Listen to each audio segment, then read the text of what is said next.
fan favorite or a favorite amongst most of the players is to start on Pokemon Stadium or Battlefield. Looks like they're trying to figure out how to get their controllers connected. I think some players like to have their names and stocks on this whatever side of the screen they're sitting on, so that's what they were trying to do. That's true. They do that in FGC as well. But we're going to go ahead, and Stroder's starting off with the Lucina this time around. Let's go ahead. Now, there's a lot of talk about this character. So a lot of people are saying that Lucina is, in fact, better than Marth in this game just because of the way it gets, how everyone is, like, really fast. So landing Tipper is a little bit difficult. Yeah. It might be one of those like early meta versus optimized things that we might get later in the meta, but for sure, I think Lucina is definitely in talks for being one of the better sword characters in this game, another one being Chrom, of course. And they both have one thing in common, which is that sword that has a constant hitbox all throughout. Yeah, you could even say like a majority of those Fire Emblem characters are definitely threats. You can't sleep on any of them because they both have the burst. All four, Roy, Chrom, Lucina, Marth, they can all like mash side B and have a really fast attack, but getting a good back throw coming out from Stroder. He's just keeping up with ImHip's damage. Yep. Dancing Play is going to be able to catch a lot of things like spot dodge, a lot of defensive options. So that's definitely a good tool for Stroder to have in his pocket. He can probably throw it out in boxing situations and win most of the time. Good F tilt, but it's not going to be enough to take the stock just yet. He's just trying to read the recovery, gets the trade, and that is going to be enough. Yeah, that up air will be able to do it. Lucina, a very powerful character, actually, overall. I'm going to be perfectly honest, just in my opinion, I felt like K9 could have done it if he stuck with the Lucina against Void. Just because of Void, just like I said before, Lucina has those constant strong hitboxes to be able to kill light characters relatively early. Okay, well, Stroder taking his time getting back to the stage. He knows that he has the advantage, so ImHip is the one that, in fact, will have to approach. As you can see, ImHip is the aggressor in these altercations. Yep.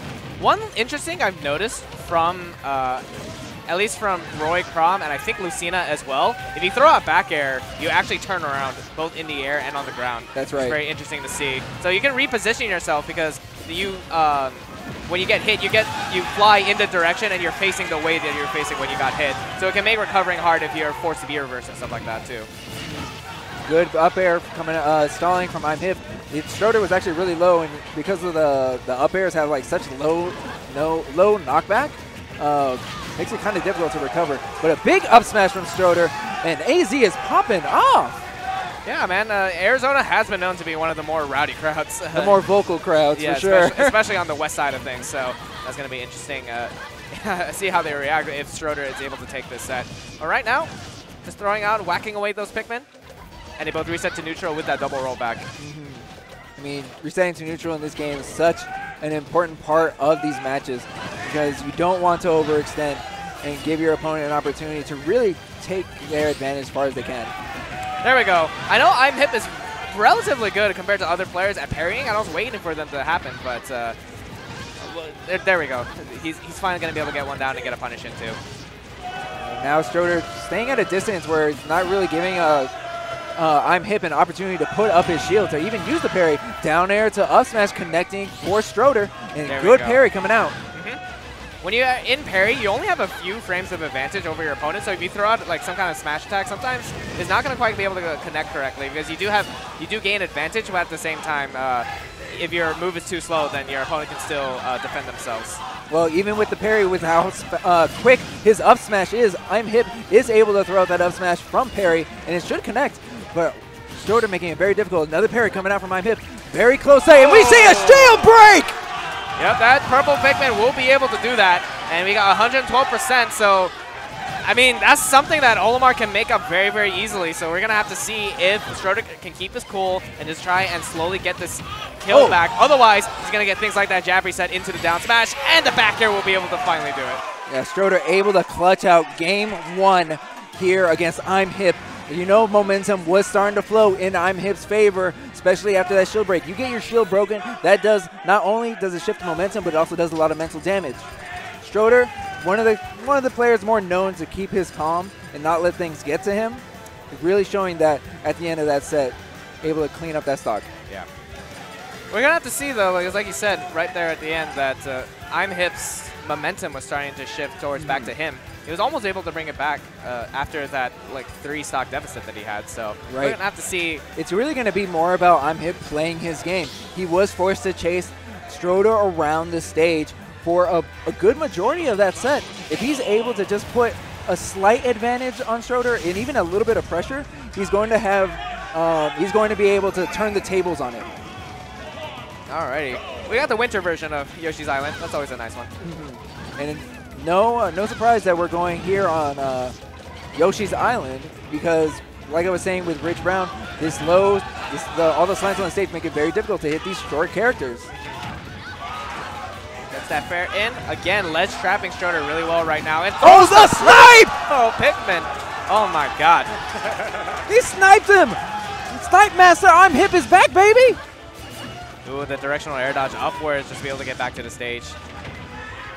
ImHip already with a significant lead, only 19% on them. That's basically like 2 hits from Lucina. It is basically 2 hits from Lucina, but now double back air coming out from ImHip, just racking up this damage against Stroder. Stroder having a little bit of difficulty getting off these platforms. Yeah, I mean, I think one of the harder things is that this is one big platform, so if your opponent is just waiting patiently underneath it, they can easily try to snipe out how you get back to the stage. And let's not forget that being on a platform is more disadvantageous in this game than it has in previous because you don't have as many options to get off. Shield drop doesn't exist anymore. Yep. Pretty sure there's there's been a lot of attempts to lab out an attempt to shield drop, but we quite haven't found one yet. I think they've done a pretty good job of taking it out of this game, as far as we know. So running off and like running down and then getting an aerial out, stuff like that, jumping. This platform is relatively hard to get away from. Okay, see Dolphin slash out of shield. It's a good option. Great get off me tool. And now even closing out the stock with the back air. ImHip able to close out the first stock, but not after taking 141%. That's a lot of damage. Let's see what ImHip does here at the ledge again. Side space away, tries to get that down smash. It's not quite happened though. He's still got the neutral setup here. Can potentially get the blue Pikmin to try and get the grab. Could potentially be looking for it, but he's going to have a hard time trying to get back to the stage. Stroder going real deep for that. Yeah, Stroder's doing a great job just walling out ImHip. He's landing a lot of forward airs, getting back airs, even trapping at the ledge, but now we see the tables have turned. ImHip standing on the ground with this Pikmin. This is how he was able to get the ball rolling, even running up, getting that anti-air up smash so fast. And it's such a great anti-air tool. The forward smash comes in, up smash to up air, and able to do so much damage right there. But guess gonna catch that roll.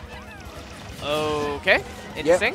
Yeah, just expecting a low recovery, but ImHip recovering high, and now trying to get back on the stage. Has the white Pikmin. That's gonna do a good amount of damage. Finally killing it after taking that's upwards of 40%. Yep. Ooh, great parry right there, but not able to get that F smash out in time. But a B reverse on that Dolphin Slash will be able to allow him to get a little bit more room to breathe. Even using the purple Pikmin to get Stroder off the ledge, saying, I'm going to recover. It's my turn. Get out of here. Oh, that range on that red Pikmin was able to get a little bit more damage for ImHip, but that back air will be able to close it out. And we're going on the last stock situation here for game 2. The crowd is cheering really loudly, like it's game 5 or something. We're only on game 2 right now. Up smash coming out with that purple Pikmin. You know that's going to be it's going to kill a lot earlier versus any other Pikmin. You can tell in the crowd right now, it's a battle between IE and Arizona right here. IE just really shooting for their boy ImHip. I love how like everyone's popping off in the background, but then you look at our 2 players and they're just all like stone-faced. Yeah. It's like everyone behind them, they're not even there. Yeah. They don't exist. If you ever talked to ImHip in person, he is such a nice and joyful dude. But when he plays in bracket, he looks like he's gonna kill you.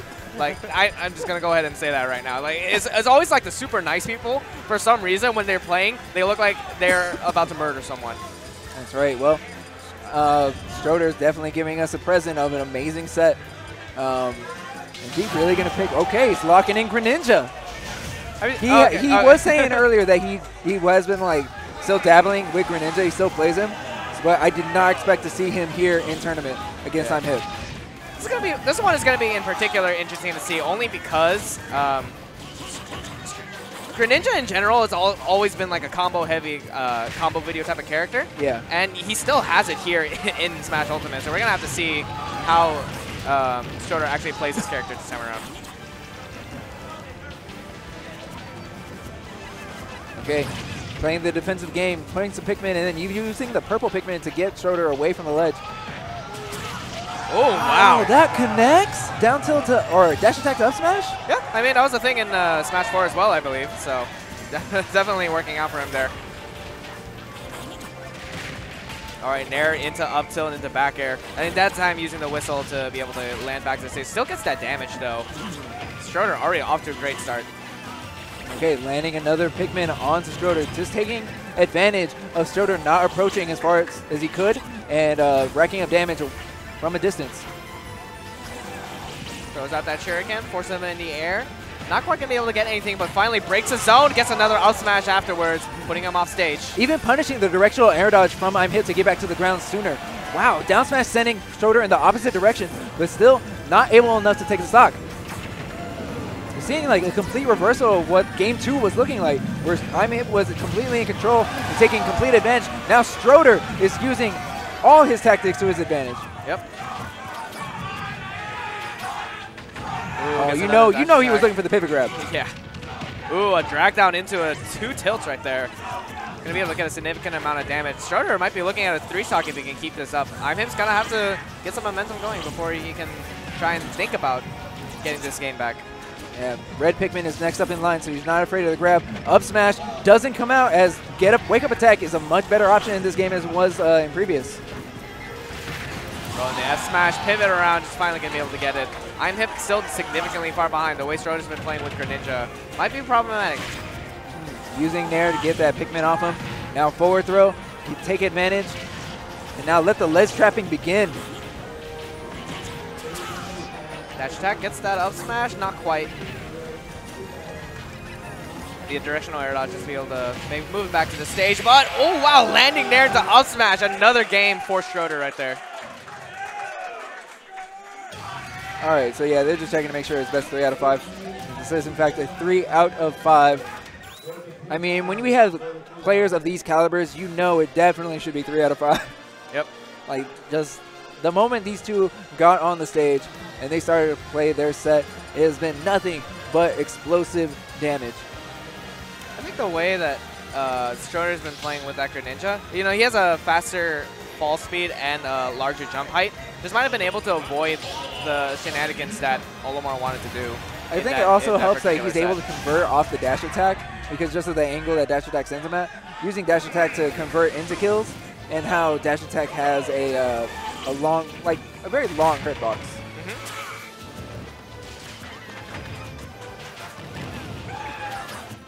All right, for our potential last game, we're going to Battlefield right here. It looks like Olimar, or excuse me, ImHip is trying to play a little bit more slower game. Just try to get a little bit of space between the two of them, and really just force Greninja to try to get something going. I mean, that is definitely the game plan for ImHip. He's like typical Olimar play. He's to like latch the Pikmin on and then use purple for big hitboxes. Looks like he's winning the boxing scenarios right now. Let's see how he gets out of this one. Shield pokes, unless he tried to release a little bit earlier to get the parry, but it's not working out for ImHip. Yeah, parrying jabs, especially the jab finisher, is definitely hard to do. But another conversion into up smash. And on a stage like Battlefield with that lower ceiling, it's going to be the move you want to convert into. All right, how does he get? Oh yeah, that like I said, that really high jump is just able to get out of most of those advantageous positions, that ledge that Olimar tries to employ. Okay, escaping from the grab and then getting hit by a forward air. Stroder maintaining stage control. Okay, gonna get caught by that up smash. Keeping things even right now. Even though it's even, we still see Stroder being able to convert into his up smash. But the Pikmin barrage do not stop. I like that attempt there at the end. ImHip trying to get a jab reset after that combo. Doesn't quite get it, but what I like about it is that jab is a very quick move. So if he does get the tech, or he gets the tech in place, he can still follow through and react to whatever option the Stroder does. Wow. Even after taking all that damage, ImHip was still able to snipe a blue Pikmin onto Stroder. And now both of our players looking for their opening again. Stroder retreating to the top platform. Landing a forward air, retaking stage control. But with double purple Pikmin on board, oh! Yep, never mind. Gonna have to reset those Pikmin. Goes back to neutral Pikmin right now. And Stroder is just one stock away from taking the set over ImHip, advancing in winners to even further in the bracket. Yep. Oh, you can tell Stroder's just trying to get these reads on some rolls right now. And he's using those large hitboxes like the Nair and stuff to be able to catch a small body like Olimar, of course. Okay. Trying to use the whistle to get back to stage, but we see a cross-up back air connecting for ImHip. But is he going to be able to take this stock? 151%. Big F smash coming out from ImHip. Good punish on the wake-up attack. Yep, just going to shield that just fine. So not quite going to be able to find anything. Okay, Fire Pikmin has been latched on. Didn't do too much damage. And you can probably hear in the background right now, guys, just the crowd is going crazy for both of these players. Potential last stock for ImHip in his winner sides of bracket. That's right. We're going to see a grab there. No, just 2 jabs to punish the counter? Interesting. But yeah, didn't quite get hit by the counter, so that's going to work out just fine for ImHip. Still trying to make things happen, though. Good about up 54% onto his Greninja. Wow, F smash stopping Stroder in his tracks, and now percent's about even. You know, it looks like Stroder's trying to convert it from a down tilt or a dash attack. He's running up and getting this. He's going for those down tilts to convert into an up smash. Ooh, throws another purple Pikmin. Yellow is last, doing a good amount of damage. Oh, that was a good. That was a grab attempt. What happened there? His Pikmin just. I don't think the Pikmin caught up to his lineup yet. So he just threw out the forward smash, and there was no Pikmin in his lineup to be able to actually pull out the forward smash. Unfortunate. Yeah, very unfortunate for ImHip. Right, now we can see the percents starting to go in ImHip's favor, but the way it is right now, both these players at kill percent. Yeah, very good loadout for Stroder, or excuse me, for ImHip right now. Chases him right there at the end with the up air, and you see the pop-up coming for Stroder as he moves on into the winner's bracket. That's right, congratulations, Stroder. Chasing so high with a second up air. Yep. Now, with the entire time he's been playing Greninja, he did not go for that option once. Not once did he chase with up air. So you know ImHip was not ready for it. Yeah, and Greninja is also really quick too. Like I said, he has one of the faster